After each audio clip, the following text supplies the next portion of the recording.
അപ്പൊ നമ്മള് ഗോപാലപുരം വഴിയിലൂടെ വന്നപ്പോ ഈ ചേച്ചിനെ കണ്ടു.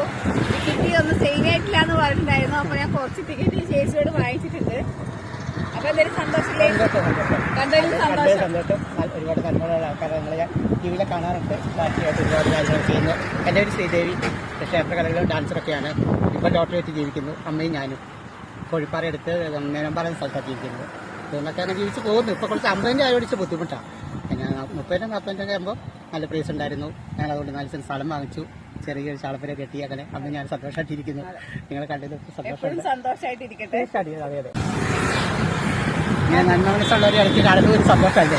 എന്നെ കണ്ടു നിർത്തി എനിക്ക് സപ്പോർട്ട് തന്നു. അതൊക്കെ വലിയൊരു അനുഗ്രഹം തന്നെയാണ്. നിങ്ങളൊക്കെ തൊഴുകണം. അത് ഞങ്ങളൊക്കെ ഇപ്പോൾ അംഗീകരിക്കത്തുണ്ട്. ആൾക്കാരുണ്ട് പല. ഇന്നും നമ്മളെ ഒരു സീറ്റിലിരിക്കുകയല്ല കണ്ടാലും നമ്മളെ മുഖത്തിരിക്കുന്ന ഒരുപാട് ആൾക്കാരുണ്ട്. ഇന്നും നേരം വിളിക്കാത്തവരുണ്ട്. അഖില്യ കോളേജിന്റെ പോകുന്നു അവിടെ വഴിയിൽ. അമ്മയും ഞാനും രണ്ടുപേരും മാത്രമേ ഉള്ളൂ. ഒരു കൂട്ടുകുടുംബത്തിൽ ജനിച്ചാണ്. പക്ഷേ അമ്മ എൻ്റെ കൂടെ ഇരിക്കുന്നത്.